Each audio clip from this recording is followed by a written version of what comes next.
Hi guys! Kamusta po kayong lahat? Ako nga po pala si Stella Micaela Taro. So ngayon, titingnan natin kung kaninong love reading ang masasagap natin. Salamat po pala sa mga sumusuporta sa aking channel. And guys, don't forget to hit like and subscribe para updated kayo sa videos niya upload ko. Tingnan natin para kanino ba itong reading.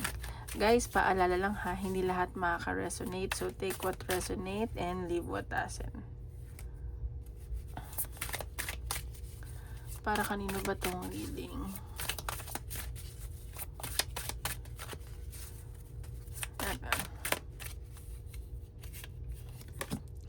Para sa mga Aries. Ayan, tignan nyo ang Sun, Moon, Rising, and Venus sign ninyo. Oops. Ayan, sa mga natitempt dito at nasa dating stage or ayan, may mga tukso, so may mga lumalapit na tukso. At sa mga Cancer, ayan, check nyo na lang yung mga kadil nyo or yung Sun, Moon, Rising, and Venus sign ninyo, okay?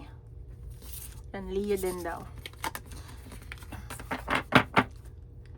Tingnan natin ano ang overall energy ng ating collective.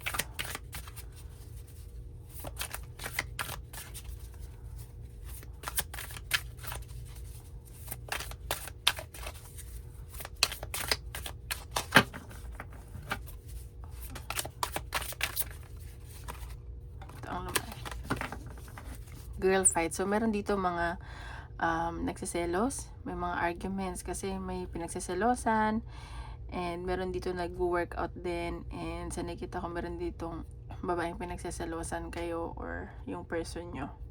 Yan, basta nagsiselos ang energy ngayon.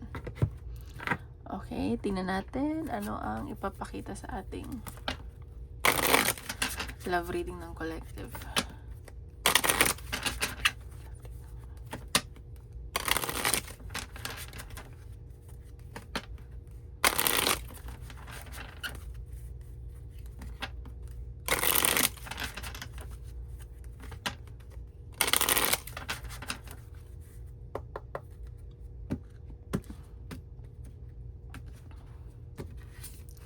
Guys, sa mga gusto magpa-private reading, message na lang ako sa Facebook or Instagram, nasa description box below.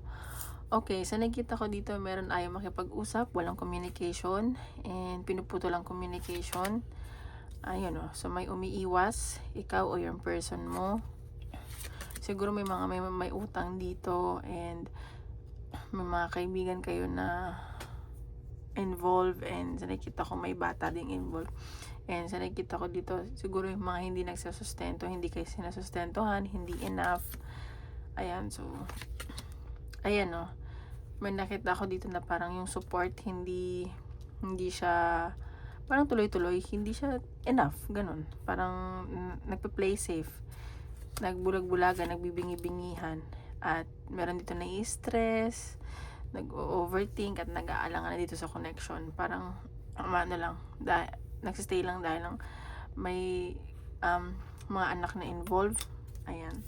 Pero sa nakikita ko, meron ditong someone na namimiss kayo, babalik sa inyo itong taong to, gusto bumalik, naiisip bumalik, pero hindi mo nakikipag-usap, hindi nakikipag-communicate.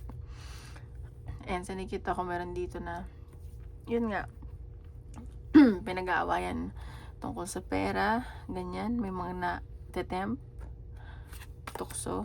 Ayan, so meron ditong someone na mahal ka naman, and mabait tong taong to, pero dalawa yung nai-involve sa'yo. Yung isa naman, medyo mataas ang ranko sa'yo, so baka boss mo or ma-pride, ganyan, dominante, and ikaw ayaw mo kasi masyado makapag-usap, medyo bata ka pa, parang nag-e-explore ka pa, parang wala kang pinipili sa kanilang dalawa, naguguluhan ka eh. Yung isa kasi mabait, yung isa mapera, pero parang mahiyain, ganun. And sa nakita ko, meron ditong wish fulfillment na ikaw na parang matagal mo pinagdasal, winish at matutupad na ngayon, kaya wag ka na daw mag-overthink. Ayan no, may nakita kong good amount of money na paparating sa'yo, travel at communication, may peace of mind, may new beginning. So ayan, baka din dito may mga ikakasal na pag-usapan ikasal, and may success din ako nakikita sa mga nanonood ngayon, which is good. That's good. Tingnan natin. Ay, wait lang. Papakita sa overall love reading.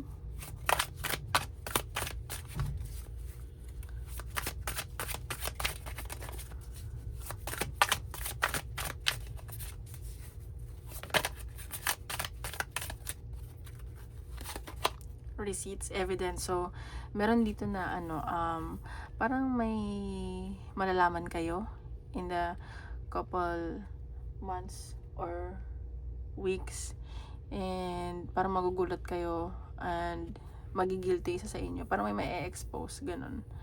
Ayun, may malalaman and hindi na makakapagsalita.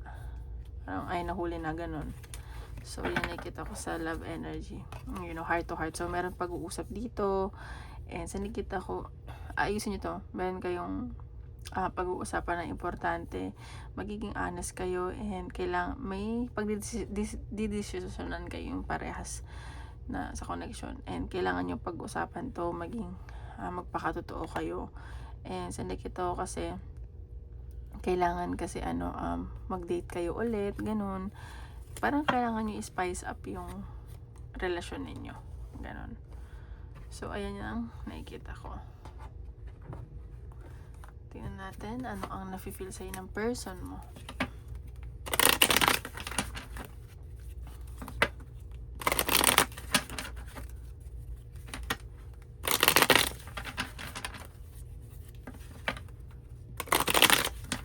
Anong nafe-feel sa'yo ng person mo? Oops.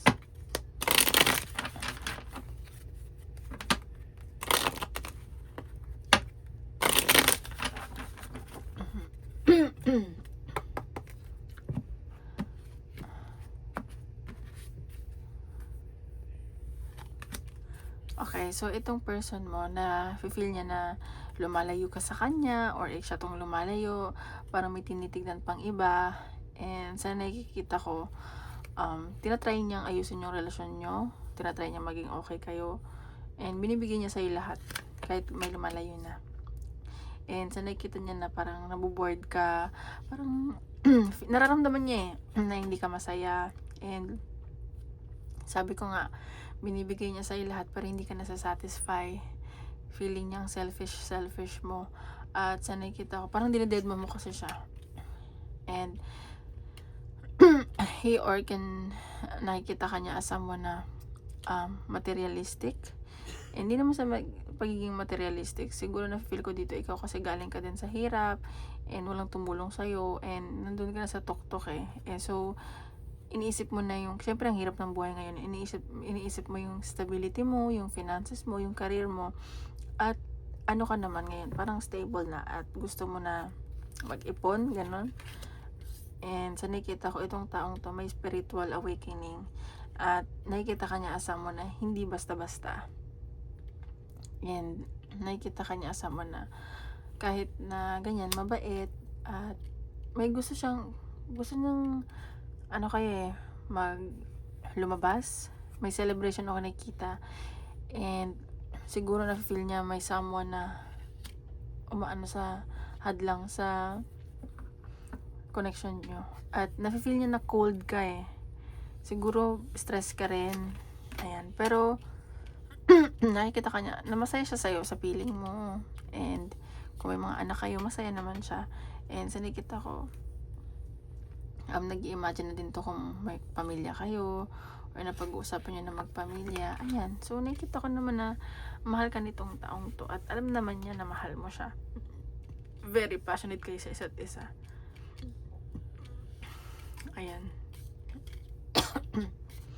Medyo siguro, alam mo yun, parang I love you but I'm bored, ganon. And nakikita ka niya asama na masiyahin, parang bata, and parang spontaneous, lahat ng move, alam mo yun. And sa nakita ko na meron kasi ditong offer, siguro gusto nyong magsarili or may offer din sa career at pinag-iisipan nyo to, and gusto nyo siguro bumuo ng business, pinag-iisipan nyo parehas. Ayan. Pero itong taong to nai-stress, sumasakit ulo kakaisip sa'yo. Feeling niya siguro may iba ka pa or pwede ka pang ma-attract sa iba. And may nakikita ko ditong pag-uusap when it comes to finances. Baka iwasan yung paggastos, mag-iipon kayo parehas kasi magta-travel kayo, may pag-uusapan kayong travel or meron dito gusto mag-abroad, kailangan mag-ipon. Yun yung mga pag-uusapan ninyo. Yun yung nafe-feel niya sa'yo. Siguro magastos ka, kaya kakausapin ka nitong person mo. Pero nakikita ko swerte kayo sa isa't isa.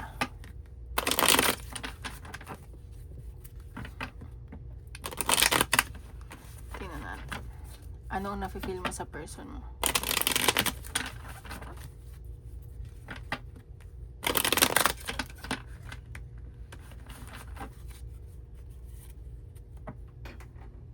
Wait. Aw.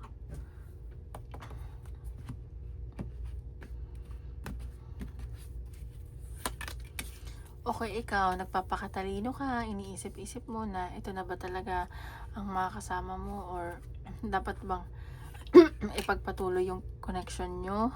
And sa nakikita ko, ikaw kasi marami kang pangarap, gusto mo pang, mataas ang ambisyon mo gusto mo pang maging successful, ayaw mo nang ganun lang, and gusto mo ng new beginning. And nakikita ko gusto mong may mabago sa connection nyo, nagiging matalino ka when it comes to your connection with him or her. And sa nakikita ko, ikaw kasi nababagalan ka sa pag-progress nitong taong to. Siguro, hindi ganun kalaki yan ang sweldo nitong taong to. Pero kapag naging successful, bibigyan ka to ng stable life. Mabagal lang siya. Ayan, so stable naman siya, pero hindi siya ganun kalaki ang sinisweldo. Pero ikaw, sa nakikita ko, ikaw kasi naging support system niya. At nagpapakatatag ka para sa connection yung dalawa. Ayan, no? And meron pa dito, baka 2 taong itong tinitingnan mo. Baka involved ka, tas meron dito iba na nag-o-offer ng, alam mo yung, gwapo na, tas mayaman pa, ganyan. Ganyan ang vibes. Sorry guys, medyo meron ako sore throat. Pero ikaw, marami ka kasing kailangang pagdesisyonan, marami kang responsibilities, ang dami mong ginagawa, busy ka sa buhay mo. Ayan. Pero ikaw, nafe-feel mo may mga hindi siya sinasabi sa'yo or ikaw to, baka may mga tinatago kayo, ganyan. And nakikita ko dito na gusto mo naman to i-workout. Gusto nyo siguro nga mag-business. At gusto nyo, ayaw mo lang na hanggang dun ka. Ayan. And may swerteng paparating sa inyo talaga. And magiging swerte pa kayo. Ayan, no, mahal nyo naman isa't isa. Parehas lumabas tong the lovers sa nafe-feel niya at nafe-feel mo. Mahal nyo and very passionate kayo. And sa nakikita ko, willing naman kayong mag-compromise. Ayan, baka nga meron kayong simulan na business dito or sisimulan na bagong yugto. Ayan, no.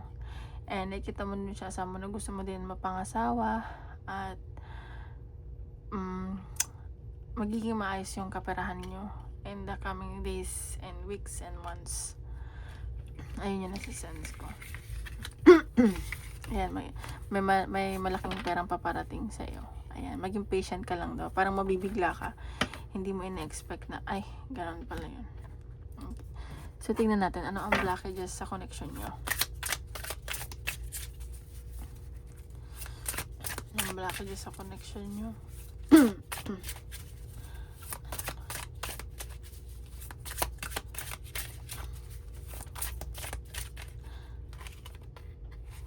Dalawa, isa lang. Retrograde didn't cancel your to-do list. It's not the start, it's your snooze button. Procrastination, responsibility, ownership.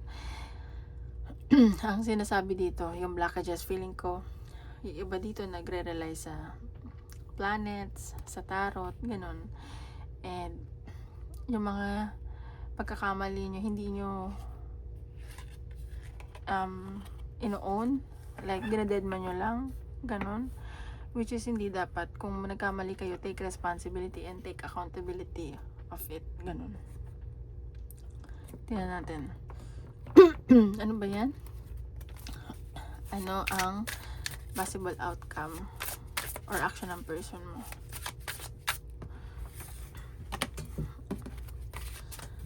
Possible outcome or action ng person mo.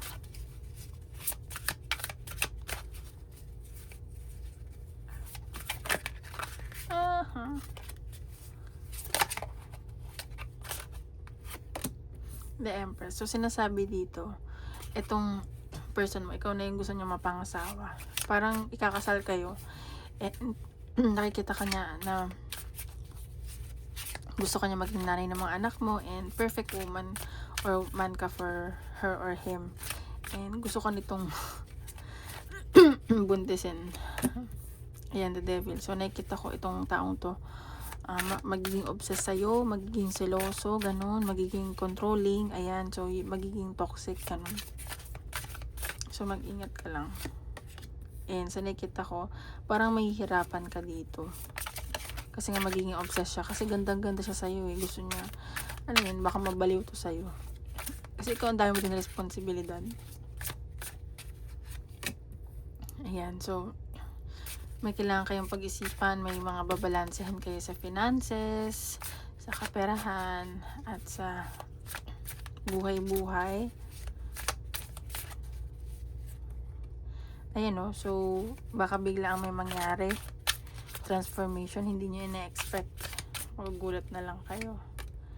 8 of Pentacles. So, tuloy-tuloy yung pasok ng pera nyo, magiging busy kayo sa trabaho, and sa nakikita ko kahit walang-wala na tong taong to, ibibigay pa rin niya sa'yo. Ayan o, Queen of Pentacles. Ayan. May nakita kong abundance pagdating sa inyo. Abundance, success, sa relationship nyo, may new beginning, may transformation din nga talaga na mangyari sa inyo. Ayan. So, may savings talaga na mangyayari. Mag-iipon kayo parehas. And yun pa rin, may selosan. Seloso tong taong to eh. Seloso siya. Yan, Ace of Swords. So, magiging matalino ka dito. Mag-iisip-isip ka. And ito yung person mo. Ang dami niyong pag-iisipan na plano sa buhay in the future. Ayan, 9 of Swords. So, meron lang, sobrang busy, hindi makakatulog, ang daming ginagawa. And, ayan. So, mga puyat, ganun. Last naman natin. Ayan o, Page of Swords. So, may communication na paparating. Ayan ang outcome or possible action ng person. Kina natin.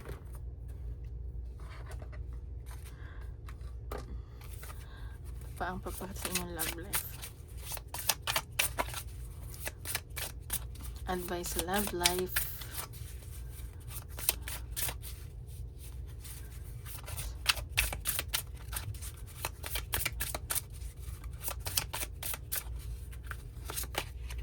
Balance. Find the balance between giving and receiving. Ayan. So, alam niya na.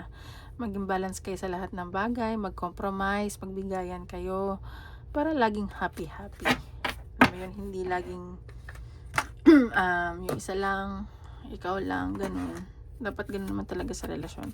Kailangan pares kayo nagbibigayan. Advice ni Universe.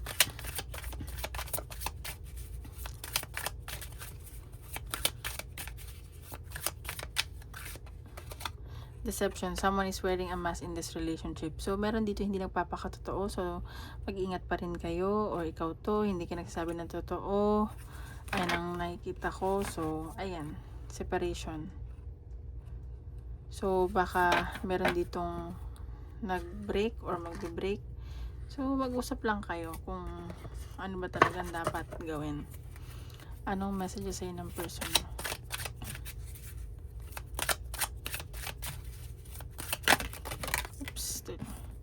I miss the feeling of your body on me. So, baka LDR kayo, namimiss nito.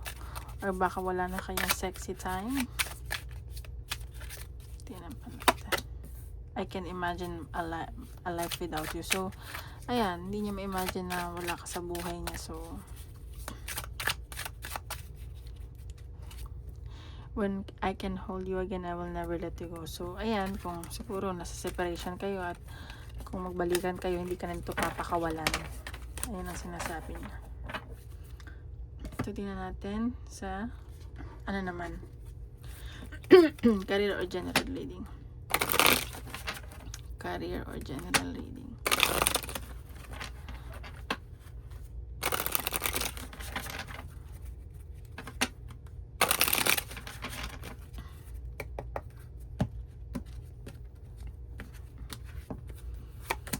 Okay, dito may mga pagod. Ayan o.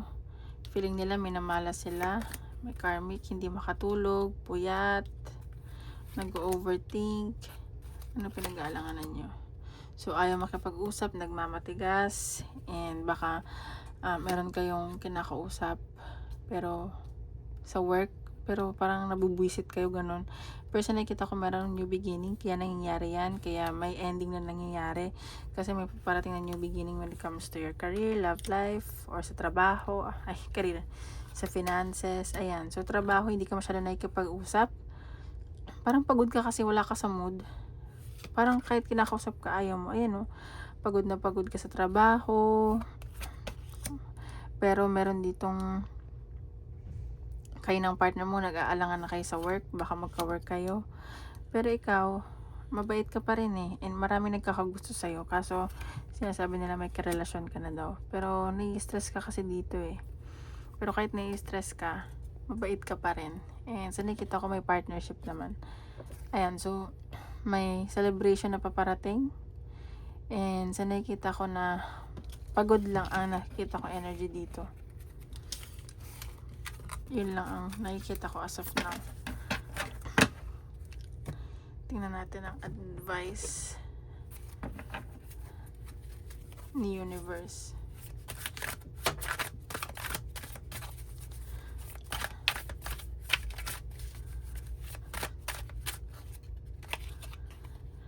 Cloud of unknowing. Float on the clouds of the unknown. Surrender to the mystery and embrace the sacred within. So, sinasabi dito, may mga lutang.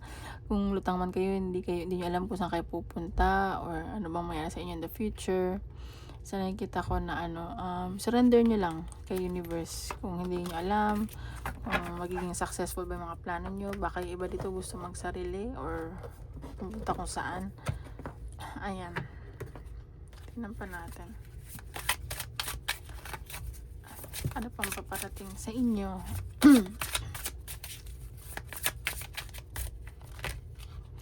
See, trust the process. So, huwag kayong papanghinaan ng loob kung ano man yung nangyari sa inyo. May rason yan. Trust the universe. And magiging successful kayo. Magbo-boom man kung ano man yung iniisip nyo. Kung may pinagdadaanan kayo, huwag kayong madadown, mag-overthink. Kasi lahat na nangyari sa buhay natin ay may rason. And everything is divine timing. Okay, tingnan natin ang lucky number.